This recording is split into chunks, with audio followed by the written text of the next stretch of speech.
Shalom warga kerajaan sorga, Kingdom Daily Devotion di pagi ini berjudul Tahanan yang Penuh Harapan. Sakaria 9 ayat 12. Kembalilah ke kota bentengmu, hai orang tahanan yang penuh harapan. Pada hari ini juga aku memberitahukan, aku akan memberi ganti kepadamu 2 kali lipat. Nah, ada sebuah kalimat yang sungguh indah di ayat yang barusan kita baca. Berjudul yaitu kalimatnya begini. Orang tahanan yang penuh harapan. Sungguh indah bukan? Nah, Nabi Sakaria ini bernubuat kepada bangsa Yahudi setelah mereka kembali dari pembuangan. Mereka lemah, mereka putus asa, dan mereka dikelilingi oleh musuh. Allah memberi mereka sebuah harapan bahwa dia akan mengutus seorang raja, itu ditulis di Sakaria 9 ayat 9. Dan ini digenapi dalam kedatangan Kristus yang membawa pembebasan. Tuhan mengatakan untuk kita kembali kepada kota bentengmu. Benteng adalah tempat yang aman, perlindungan dan kekuatan. Bagi Israel, benteng itu adalah Allah sendiri, tempat perlindungan mereka. Mazmur 18 ayat 2. Bagi kita hari ini, Kristus adalah benteng pertahanan kita. Dia adalah tempat persembunyian kita. Dia yang di dalamnya kita temukan rasa aman ketika hidup ini sedang digoncang oleh masalah.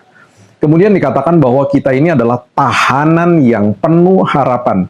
Sebuah kalimat paradoks yang bertentangan dengan logika manusia, namun memiliki unsur kebenaran firman Tuhan. Bagaimana seorang tahanan bisa memiliki sebuah harapan? Biasanya tahanan itu terikat oleh rantai keputusasaan. Nah, di sini umat Allah itu terikat bukan oleh kesedihan, melainkan oleh harapan akan janji-janji Tuhan. Artinya, betapapun gelapnya permasalahan hidup ini, mereka tidak dapat lepas dari kepastian akan kesetiaan Allah. Kita juga hari ini adalah tahanan dari pengharapan di dalam Kristus Yesus. Sungguh sebuah janji Tuhan yang sangat indah buat hidup kita hari ini. Camkan kalimat ini baik-baik. Kita adalah tahanan dari pengharapan di dalam Kristus Yesus. Banyak orang di Israel saat itu merasa terjebak oleh pembuangan dan penindasan atas hidup mereka. Namun Allah mendefinisikan ulang realitas mereka. Mereka terikat pada perjanjiannya dan pemulihannya di masa depan, pemulihan dari Tuhan. Artinya Tuhan berjanji akan memulihkan mereka dan itu pasti terjadi. Demikian pula orang percaya hari ini mungkin merasa terjebak oleh kesulitan, penyakit, pergumulan, tetapi di dalam Kristus kita bukanlah tahanan dari keputusasaan, kita adalah tahanan dari pengharapan. Artinya, janji-janji Tuhan akan terjadi atas hidup kita. 1 Petrus 1 ayat yang ketiga. Kalimat, aku akan memberi ganti kepadamu 2 kali lipat di ayat bacaan ini adalah janji Allah untuk memulihkan kita 2 kali lipat. Ini mencerminkan kasih karunia-Nya yang melimpah. Ayub mengalami hal ini setelah pergumulan hidupnya. Ayub 42 ayat 10. Secara rohani, di dalam Kristus kita mendapat jauh lebih banyak daripada apa yang pernah dicuri sama iblis. Tuhan menyediakan kelimpahan berkali-kali. Dimulai dari apa? Damai sejahtera, sukacita, iman, kepuasan, kelegaan. Yohanes 10 ayat 10. Ketika kita merasa terjebak dalam masa penantian, rasa sakit, kehilangan, ingat, kita bukanlah tahanan dari keputusasaan. Kita adalah tahanan dari pengharapan. Dan pada waktu Tuhan akan memberikan pemulihan yang ganda kepada setiap kita. Wow, sungguh indah janji firman Tuhan pada hari ini. Kita adalah tahanan dari pengharapan.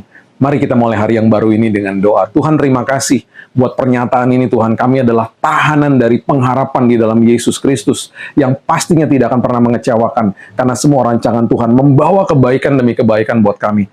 Mengucap syukur Tuhan buat keindahan firman-Mu yang melegakan, yang memuaskan diri kami setiap hari. Kami puas ya Tuhan. Kami lega ya Tuhan, walaupun kami sedang ada badai, tapi kami sudah dipuaskan karena firman-Mu itu menopang hidup kami. Terima kasih Bapak yang baik, kami mulai hari ini kembali Tuhan dengan firman-Mu, dan kami paham dan kami makin mengerti bahwa firman-Mu itu menopang hidup kami, menopang cara kami berpikir, dan itu sebabnya Tuhan kami dimerdekakan. Terima kasih Bapak yang baik, kami mulai hari yang baru hanya di dalam nama Tuhan Yesus. Juru selamat kami yang ajaib, kami sudah berdoa dan mengucap syukur, kita sama-sama katakan, amin. Have a blessed day dan Tuhan Yesus memberkati. Dan jangan lupa dapatkan buku Kingdom Daily Devotion yang kita dengar setiap hari itu sudah dijadikan buku dan ini sudah cetakan yang kedua. Dan dapatkan segera, bisa klik di link keranjang di video ini. Tuhan Yesus memberkati.